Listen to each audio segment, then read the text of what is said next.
Hi, this is Jason from Horrific Nightmares, and it's time for another Bayview review. Today we're going to be talking about Typo. But before I get into my review, I wanted to take the time to thank Bayview for sending me this copy to review for you guys. They have an awesome company, they have a massive catalog, and I'm pretty sure they have something to fit everyone's taste. I'm going to put the links to their Facebook page, their official website, and their YouTube channel in the description box below. And don't forget, if you have a Roku, just type in Bayview Films. Typo is a 2021 film which runs approximately 103 minutes, and it is directed by Anthony Meadley. The only thing I could find on him was some shorts and a movie called Bread and Circuses. And I don't believe that's the same one that we know of from Wild Eye. I don't think it is. This stars Melissa Hawlett as Abby Hemp. She was in the Manson Family Massacre, Grindsploitation, and some shorts. Guy Barnes as Tim Hemp. He was in Rock Band vs. Vampires, which sounds like fun, some TV, and some shorts. And David Christopher Turner as Sean. He was in Invasion Earth Planet and Perfect Skin. Okay. This has a fairly simple plot. This is about, you have Abby who falls in love with Tim. They get married. Actually, they get married kind of quickly.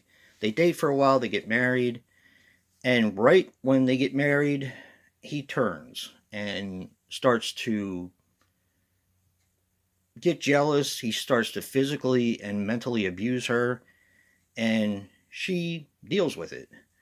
Now we basically have two other characters in the story for the most part. You have Sean, who I mentioned. Him and his wife are friends with Abby and Tim. Now this is Tim's best friend, and he's basically the only one she sees on a constant basis. He has pretty much isolated her from the rest of the world. And he continues to abuse her. Now this is told in a different sort of way. This is told from the perspective of Abby, who is talking to her husband, who is in a bed and semi-conscious. So we're getting bits and pieces of their life in flashbacks and story told by her.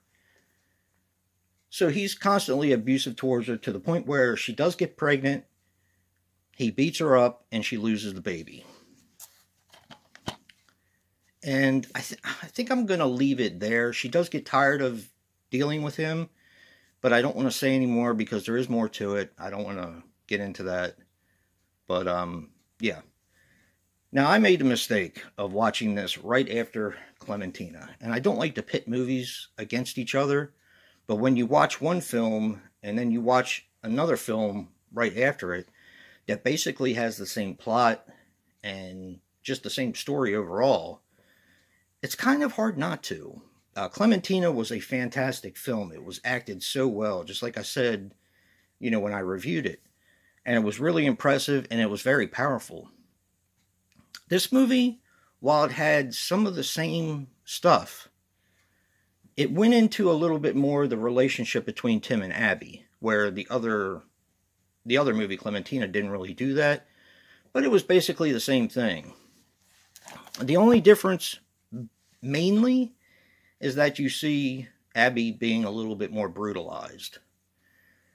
Now, the big difference between the two films, like I said, I don't like to pit films against each other, but the big difference between the two films, besides one being, I think it was from Argentina, this one is a British film, and the acting was just, it was like night and day.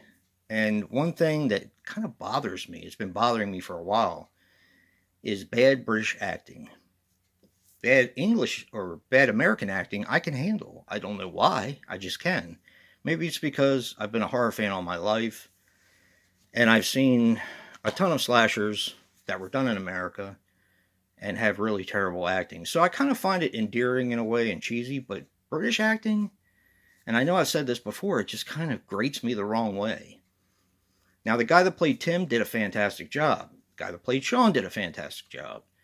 Abby, who has to carry the brunt of the story, not so much. I mean, it was okay, but it was just, it's the same acting I see that is bothersome to me. I don't know what it is about it. Now, is this movie worth watching? Yes. But, like Clementina, it is triggering if you have ever been in an abusive relationship, if you have lost a child. Definitely triggering there. So just to let you guys know what you're getting involved in, should you see this one. I do have a con, but if I tell you what my con is, it will spoil the film. And it was a big con for me because I expected something and I didn't get it. So that's about as far as I can go with that. Let me know if you've seen it, and I'll let you know what my big con is, because I don't want to spoil it for anyone who wants to see it. I know that these are available on Roku. Again, just type in Bayview Films. And yeah, just let me know if you've seen it, because I don't want to spoil anything. But another big special thank you to Bayview for sending me this copy. And if you like what you see in here, hit that like button and subscribe. And until next time, peace.